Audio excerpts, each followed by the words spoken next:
The man in the Mercedes has 12 seconds to live. He doesn't know it yet.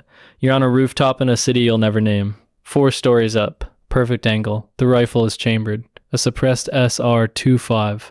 Not American made. Nothing you carry is American made. That's rule number 1. The wind is calm. 3 miles per hour from the east. You've already done the math. At this range, it doesn't matter. His security detail is good. Former military. Trained by the Russians. 6 men in 2 vehicles. They swept the restaurant before he arrived. They checked the kitchen, the bathrooms, the back alley. But they're looking for car bombs and kidnappers. They're looking for men with guns rushing the front door. They're not looking up. He steps out of the restaurant, kisses a woman who isn't his wife, laughs at something his bodyguard says, adjusts his tie. He's in no hurry. Why would he be? He's untouchable. He's been untouchable for 15 years. Your earpiece crackles. 1 word. Execute. You exhale. Squeeze. The rifle kicks. The round travels 412 meters in less than half a second. The man drops. The woman screams. His bodyguards reach for their weapons, but there's nothing to shoot at.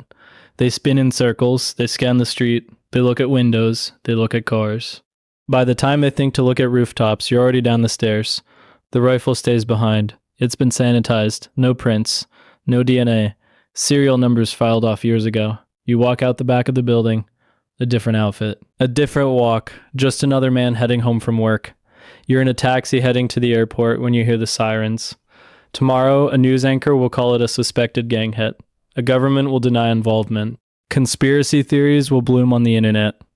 And the dictator who was planning to massacre his own people will be remembered as a man who died outside a restaurant. You won't be remembered at all. That's the job. You're already elite when they find you. Delta Force, SEAL Team 6, MARSOC, Rangers. 15 years of deployments. Medals you can't talk about. Operations that don't exist. You've done 6 combat tours. You've lost count of the firefights. You've watched friends die. You've killed more men than you want to remember. But you're getting older. Your knees ache. Your back is held together by cortisone shots and stubbornness. The military wants you behind a desk. Training command, staff position, something with regular hours and a pension. Then a man approaches. No uniform, no rank, just a business card. White, no name, no logo, just a phone number. 10 digits. Call this number if you're interested in continuing to serve. You tell yourself you're not going to call. You've done your time. You've earned the desk. You call anyway. A voice answers. No greeting. Just tomorrow, 9 a.m. and an address. The meeting happens in a boring office park. The kind of place that has insurance companies and accounting firms. You walk past a coffee shop, a dry cleaner, a dentist's office. The suite number leads to an unmarked door. You knock. It opens. Inside, a conference room with no windows. Fluorescent lights. A table. 2 chairs on each side. 2 men in suits wait for you. They don't shake hands. They don't give names. They gesture for you to sit. They know everything. Your deployments. Every single one, including the ones that were classified /SCI, including the one in the country the U.S. officially has no presence in, including the operation where your team captured a high-value target who was never publicly identified. They know about your kills, not the official number, the real number. They know about your divorce, your daughter who lives with your ex-wife in San Diego, your mother's medical bills, your credit score. They've been watching you for 3 years. The pitch is simple. We need people who can do things the military can't, in places the military can't go. For reasons that will never be explained. The military operates under Title 10, rules of engagement, international law, congressional oversight. We operate under Title 50, different rules. You will work for the CIA's Special Activities Division, Ground Branch. You will be a paramilitary officer. They let that sink in. The reality is this: you will kill people for the United States government. Quietly, deniably, professionally. You will work in countries where there's no embassy, no military base, no backup. If something goes wrong, there's no quick reaction force coming to save you. If you're captured, we will deny you exist. We will deny we've ever heard of you. Your family will be told you died in a training accident. There will be no rescue mission, no body. If you die in the field, your family will get a check and a lie. There will be no flag-draped coffin, no military funeral, no burial at Arlington, just a star on a wall. No name under it, normal job, coaching or soccer team, barbecues on weekends. You say yes, you don't know what you just signed up for. Camp Peary, Virginia. 9,000 acres of restricted land along the York River. The locals call it the farm. The CIA calls it the Armed Forces Experimental Training Activity. Nobody calls it what it is, the place where they train spies and assassins. You think you know how to kill. Delta taught you everything. Room clearing, close quarters combat, long-range shooting. You've trained with the best in the world. You know nothing. The training starts with tradecraft, the art of being invisible. Dead drops. How to leave a message in a public place without being seen. A chalk mark on a mailbox, a thumbtack in a telephone pole, a newspaper left on a park bench with information hidden in the crossword. Signal sites. How to communicate with assets without ever meeting them. How to know if a meeting is safe or compromised. Surveillance detection routes. How to walk through a city and know within 30 minutes if you're being followed. How to use shop windows as mirrors. How to take turns that force anyone behind you to reveal themselves. How to disappear into a crowd. Counter surveillance. How to follow someone without being seen. How to work in teams. How to hand off a target from one watcher to another seamlessly. You practice for weeks. You follow instructors through cities. You get caught. You do it again. You get caught less. Eventually, you can follow someone for 8 hours and they never see you. Eventually, you can spot a tail within 3 blocks. Cover identity comes next. You're not learning a fake name. You're building a fake person. Complete background. Where you were born. Where you went to school. Every job you've ever had. Your parents' names. Your siblings. Your childhood dog. You don't just memorize this. You live it. You dream as this person. You wake up as this person. When someone asks where you're from, you don't hesitate. You don't think about your real hometown. The cover is you. Political opinions. What you think about the current president. Your views on immigration. Religion. Abortion. You need opinions. Real people have opinions. A man with no opinions is suspicious. Job history. You can explain every line on your resume. You know the names of your fake coworkers. Your fake boss. You can describe the office layout of a company that doesn't exist. Foreign weapons training. AKMs. Dragunovs. Weapons from every country. Chinese. Russian. Iranian.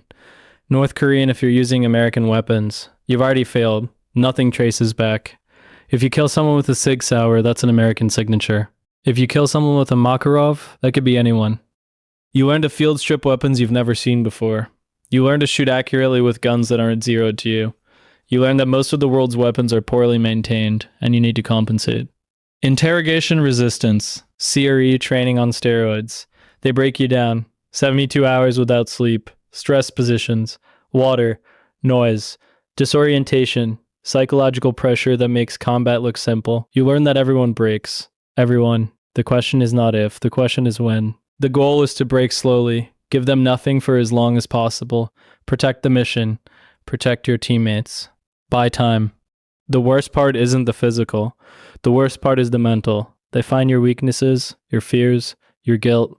They use everything. When it's over, you understand something. You can be broken. Anyone can. But you know how long you can last. And you know the tricks they'll use. The box. Advanced driving. This isn't NASCAR. This is combat driving. High-speed pursuits through city streets. Ramming techniques. How to disable another vehicle with yours. How to PIT a car at 80 miles per hour and walk away. Evasive maneuvers. How to break contact when you're being followed. How to use traffic as a weapon. How to disappear. J-turns. Reverse 180S. Controlled crashes. You learn to drive through things, not around them. Fences, barriers, other cars if necessary. The unspoken lesson comes last. You're not a soldier anymore. Soldiers operate in uniforms. Soldiers are protected by international law. Soldiers have rules of engagement. Soldiers can surrender. You're a deniable weapon, a ghost with a gun. If the mission requires killing a target's wife because she's in the room, that's the mission. If the mission requires killing a child who saw your face, that's the mission. You don't have to like it. You just have to do it. Some guys wash out here, not because they're weak, because they realize what they're signing up for and they walk away. You stay. Ground Branch, the CIA's direct action arm. The unit that officially doesn't exist, maybe 200 operators total. Most are former Special Operations, Delta, SEALs, Marine Raiders, Rangers, Green Berets. The best of the best, recruited after they've already proven themselves. You're not military anymore. You're civilians, government employees with GS pay grades. Your job title is something boring. Analyst, advisor, consultant. Your actual job description would be classified above top secret. Your team is 6 guys, 3 former Delta, 2 former SEALs, 1 former Marine Raider who speaks 4 languages fluently and 3 more passably. You've all killed before. You've all seen things that would break normal people. Nobody talks about it. You don't have to. Everyone understands. The unit has access to everything. Any weapon you want, any equipment you need. Custom gear built to specifications that don't exist in any catalog. Private jets that can land anywhere. Safe houses in every country. Multiple identities ready to go. Cash in every currency. Budgets that don't get audited. You don't file expense reports. You don't justify purchases. If you need $1 million for an operation, you get $1 million. The missions fall into categories. Direct action. Kill or capture high-value targets. The people who are too dangerous to live but too protected to die through normal means. Terrorist leaders. Enemy intelligence officers. Training and advising. Turn local militias into armies. Arm rebels. Build insurgencies from scratch. You've done this in a dozen countries. Most of them you'll never be able to talk about. Regime change. Destabilize governments. Sometimes from the inside, turning generals and ministers. Sometimes from the outside, funding opposition and arming revolutionaries. Sometimes both at the same time. Support operations. Work alongside JSOC. Delta and SEAL Team 6. Get the headlines. They kick down doors and capture terrorists. But someone has to find those doors first. Someone has to develop the intelligence. Someone has to prep the battlefield. That's you. You go in first. You gather intel. You build networks. You identify targets. Then you hand it off and disappear. They get the medal ceremonies and the movie deals. You get nothing. Not even a mention in the classified after-action report. The culture of Ground Branch is different from the military. No uniforms. Ever. You dress like contractors. Cargo pants. Hiking boots. Beards. You look like you work for a security company or an oil firm. That's intentional. If anyone asks, you're private security or logistics consultants. You have business cards to prove it. No rank. The former E7 works alongside the former O4. The guy who was your commanding officer in the military now defers to the guy who was enlisted. In the field, only competence matters. Only results matter. Nobody cares about your career path or your connections. No records. Your operations are filed under code words that get destroyed after 5 years. There's no paper trail. There's no institutional memory. The things you do exist only in the minds of the people who did them. When those people die, the operations die with them. No accountability. Not in the normal sense. You don't report to generals. You don't answer to Congress. Your chain of command runs through the CIA's Directorate of Operations to people who never testify and never appear in public. No limitations. The military has rules of engagement. Legal review, JAG officers who tell you what you can and can't do. You have mission objectives. That's it. How you accomplish them is up to you. No recognition. The SEALs write books. Delta guys become consultants on movies. You can't even tell your family what you do. The work is its own reward. Or it isn't, and you leave. The joke in Ground Branch. We're the guys the government sends when they're done pretending to follow the rules. It's funny because it's true. It's also not really a joke. Your first kill for the agency is different than your first kill in combat. In combat, it's chaos, bullets flying, explosions, screaming. You shoot because someone is shooting at you. It's instinct. It's survival. This is deliberate, planned, cold. The target is a facilitator, a money man. He moves funds for terrorist organizations across 3 continents, shell companies, cryptocurrency, Hawala networks. Nothing touches a bank that anyone can trace. He's protected by a government that looks the other way because he pays the right people. He's untouchable by law. He'll never see the inside of a courtroom. Not untouchable by you. You enter the country as a German businessman. Fake passport, fake company that actually has a website and answers phones. Real hotel reservation at a mid-range business hotel. For 2 weeks, you establish your cover. You take meetings with real businesses. You eat dinners with real people. You attend a trade conference. You hand out business cards. You're building a pattern that's boring, a pattern that no one would ever investigate. Then, when nobody's watching, you go to work. You map his life, the apartment where he lives with his wife, the office where he works, the car his driver uses, the route they take, the restaurants he likes, his girlfriend's apartment across town, the one his wife doesn't know about, the one he visits every Tuesday night. You find the gap. Tuesday nights, he arrives at 10 p.m., leaves around 2 a.m., his driver waits in the car downstairs. No other security. The building has a doorman but no cameras in the hallways. You report back. Encrypted communication. Multiple relays. The message takes 6 hours to reach Langley through the chain. The response takes 2 hours. 1 word. Approved. A team of 4. You're on the door. 2 guys going inside. 1 driver. Tuesday night. You watch him arrive, you wait 2 hours. Let him relax. Let his guard down. 2 a.m. The lock takes 11 seconds. You've practiced on this exact model. The hallway is dark. Apartment 4B. The door isn't reinforced. Why would it be? He's safe here. 8 seconds on this lock. The door swings open. He's in bed with the girlfriend. He never wakes up. Suppressed weapons. 2 rounds each. Center mass. Then 1 to the head. Standard procedure. The girlfriend sees nothing. She's unconscious. A mild sedative in the wine bottle your team placed in her apartment yesterday. She'll wake up next to a body and remember nothing. You're in and out in 90 seconds. By dawn, you're on a flight to a third country. By the time police arrive at the apartment, you're eating breakfast in a cafe 2,000 miles away. The news calls it a burglary gone wrong. The girlfriend is questioned and released. The wife gives a tearful interview. No one connects it to anything larger. His network collapses within weeks.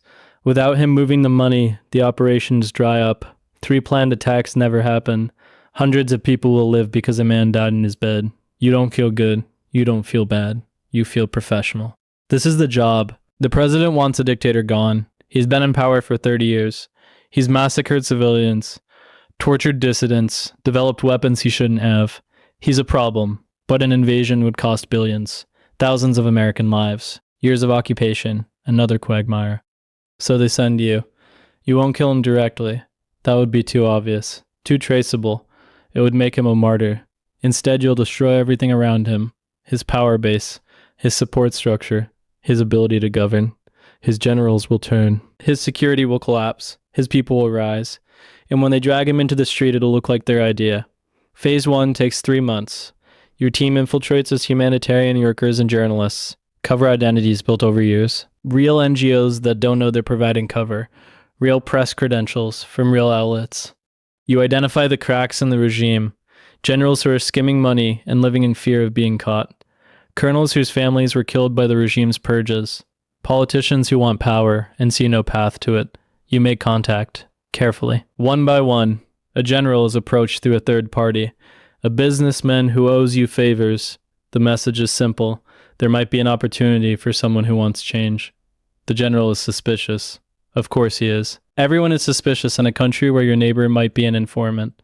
But he's also desperate. He knows the regime is rotting. He knows what happens to generals when regimes fall. He's seen the photographs from other countries, bodies hanging from bridges. He wants a guarantee, protection for his family, a way out if things go wrong. You give him both. His wife and children are quietly moved to a neighboring country. Account is opened in their name. Enough money to start over. Now he's yours. You repeat this 12 times. Different approaches, different leverage. Some want money, some want power. Some want revenge, some want to survive. Money flows. American money that can never be traced. Cash delivered by couriers who don't know where it comes from. Cryptocurrency bought and sold through a maze of exchanges. Weapons flow. Not American weapons. Russian, Chinese, captured stock from 12 different conflicts. Nothing that leads back. Promises are made. A new government, elections, economic support, the backing of the United States. Whether those promises will be kept is above your pay grade. Phase 2 begins. Protests start. They look organic. Young people in the streets. Social media campaigns that go viral. Signs and slogans that seem to emerge from nowhere. They don't emerge from nowhere. They emerge from accounts you control. From organizers you've trained. From a playbook that's been used in 12 countries. The dictator cracks down. Exactly as planned. His troops fire on protesters.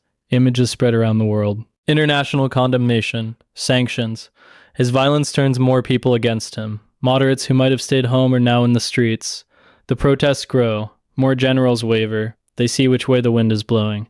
They remember the accounts you opened for them. The families you relocated. Phase 3 moves fast. 3 generals defect in one night. Your team extracted their families hours before. They announce on television that they no longer support the regime. They call on their fellow officers to join them. Half the army refuses orders. Soldiers won't fire on their own people. Units that were loyal yesterday are sitting in their barracks today. The dictator's inner circle shrinks. Yesterday he's got 12 men in a palace surrounded by a city that wants him dead. Phase 4 happens without you. You're already gone. Extracted 2 days before the end. New passports, new identities. A flood to a country on the other side of the world. You can't be there when it happens. There can be no American fingerprints, no evidence, No connection. If anyone ever looks back, they have to see a genuine revolution. A people rising up against tyranny. Not a carefully orchestrated operation run by 6 Americans with diplomatic cover. Your team scatters. Different directions. Different countries. You won't see them again for months. Some of them you'll never see again. But you watch on satellite feed as the crowd storms the palace. You're in a secure facility somewhere in Europe. Coffee in hand. Watching history happen on a screen. The dictator runs. He makes it 3 blocks before his own guards shoot him. They're thinking about the future. They're thinking about which side is going to win. By morning, he's dead. The news shows his body in the street. A popular revolution. A new dawn for freedom. The new president gives a speech. You recognize him. He was drinking coffee with your team leader 6 months ago. Nobody will ever know. CIA headquarters. Langley. The marble lobby with the granite seal on the floor. And the wall. 139 stars carved into white marble. Each one is a CIA officer who died in service to the country. Some are recent. Some are from decades ago. The Cold War. Vietnam. Conflicts that are still classified. Under some stars there are names. Officers who died in ways that could be acknowledged. Officers whose families could grieve publicly. Under other stars there's nothing. Just blank space. Just a star and a mystery. The blank ones are yours. Ground Branch. Sad. Officers whose missions were so secret that even in death they can't be acknowledged. You know some of them. The team leader who took a round in Kandahar. 2003, he was the best operator you ever worked with. The official story said training accident. His family got a flag and a lie. The comms guy who disappeared in Syria. One day he was there, the next day he wasn't. No body recovered, no explanation given. His mother still thinks he might be alive somewhere, he's not. Your first partner, car bomb in Beirut. He was buying groceries. Not on a mission, just buying groceries. But someone figured out who he was. They were sending a message. His star has no name. His kids think he died in a car accident. The Book of Honor sits in front of the wall. It has the names of the officers who can be named. The ones who can't are just marked with stars. Nothing else. No dates, no locations, no explanations. When you die, and you probably will, your family will be told you had a heart attack or a car accident.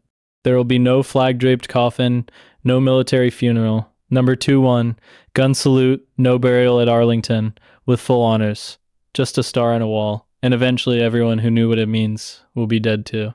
You made peace with this years ago. You tell yourself you did. But sometimes late at night, you wonder, who will remember you? What will be left?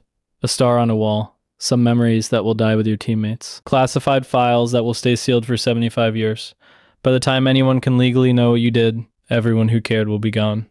Your daughter will never know. She'll tell her kids that grandpa worked in consulting, international business, something boring. And in a way, maybe that's okay. Maybe the best missions are the ones nobody ever knows about. Maybe the best operators are the ones nobody ever names. Or maybe you're just telling yourself that because the alternative is too heavy to carry. An American journalist is being held hostage, somewhere in a country where the US has no diplomatic presence, no military bases, no allies who will help. The military says extraction is impossible. No way to get forces in, no way to get them out. The risk is too high. The State Department is negotiating, back channels, intermediaries. They're making progress. They think, but the intelligence says the captors are going to kill her in 72 hours. They've made a demand the US can't meet. When the deadline passes, they'll make an example of her. Someone makes a call. Your team gets the nod. 72 hours to find her. Plan an assault. Execute.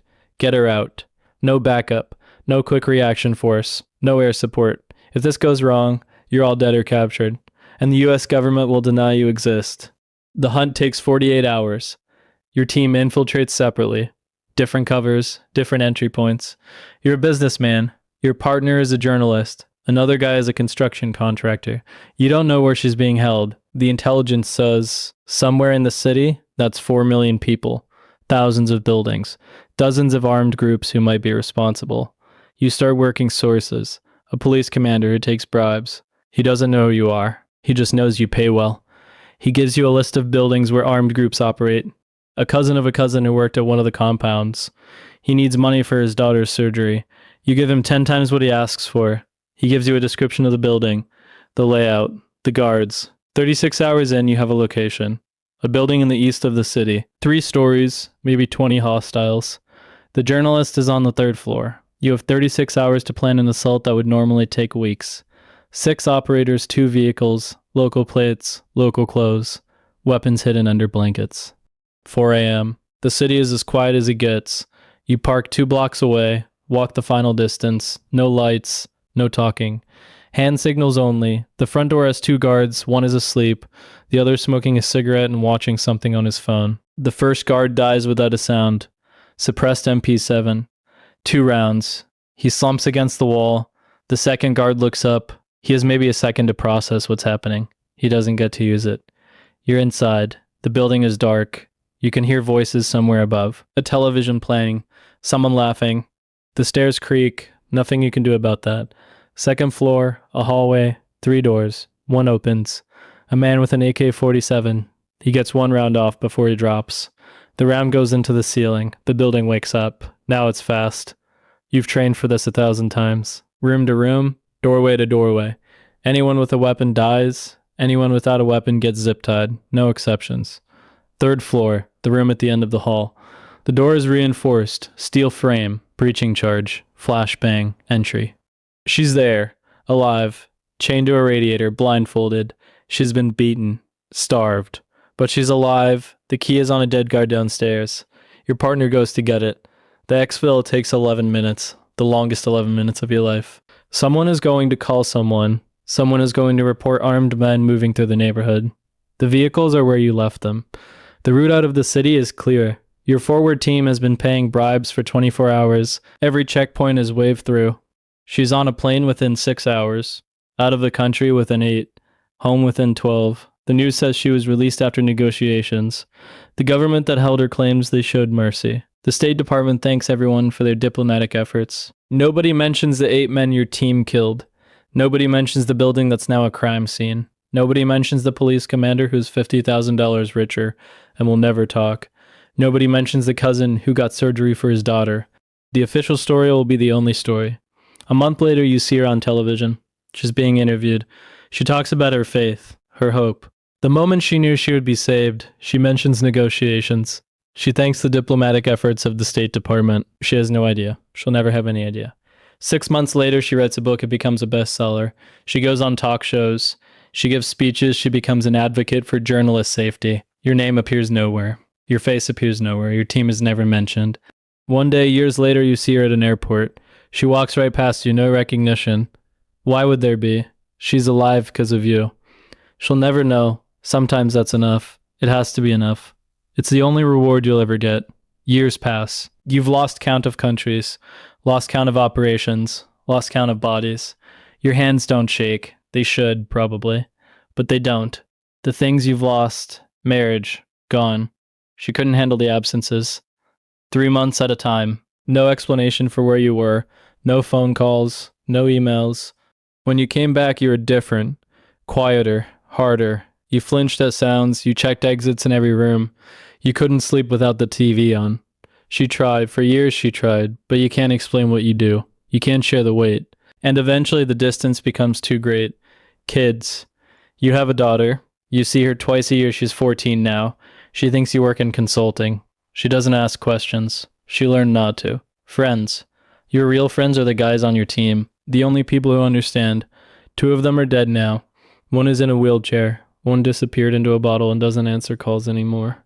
The things you've become, you can walk into any city in the world and feel at home, because you don't really belong anywhere.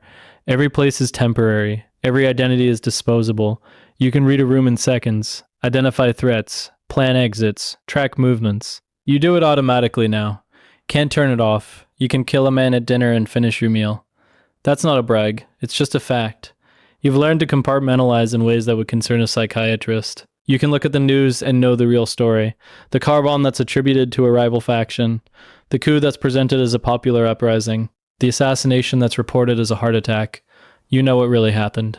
You know because sometimes you made it happen. Every year, they offer you out a desk job, training analysis, leadership positions. Every year you say no, not because you love this, but because you don't know how to be anything else. The skills that make you valuable here make you dangerous everywhere else. You can't go back to normal life. Normal life is a foreign country. There's no retirement party for killers. One day you just stop. Maybe you teach at the farm, train the next generation, pass on what you know. Watch young guys with idealism learn the realities. Maybe you disappear, really disappear. A cabin somewhere, a small town where nobody asks questions, a fake name that finally becomes real. Maybe you drink yourself to death. Plenty of guys do. The weight gets too heavy. The memories get too loud. The bottle makes them quiet. Or maybe you catch a bullet you don't see coming. A star on the wall. No name underneath. A family that never knows what you really did. People sleep safe in their beds at night because rough men stand ready to do violence on their behalf. You're one of those men. You do the things that can't be done. Say the words that can't be said. Pull the triggers that can't be pulled. The world will never know your name. They'll never know what you sacrificed. That's the point. You're not a soldier. Soldiers wear uniforms. Soldiers follow rules. Soldiers come home to parades. You're not a spy. Spies steal secrets. Spies recruit assets. Spies work in embassies. You're something else. Something that doesn't have a name. Something that exists in the shadows between war and peace. Between law and necessity. Between what a country says and what a country does. You're the CIA's secret. The thing they can't acknowledge. The capability they can't admit. The weapon they deploy when every other option has failed. Presidents come and go. Policies change. Wars end and begin. But there will always be a need for people who can go anywhere, do anything, and never exist. There will always be a need for you, and somewhere right now a phone is ringing. A man in a suit is giving coordinates. A team is loading weapons onto a plane. Another mission. Another country. Another target who doesn't know he's already dead. The work never ends. And neither do you. Not until that star goes on the wall.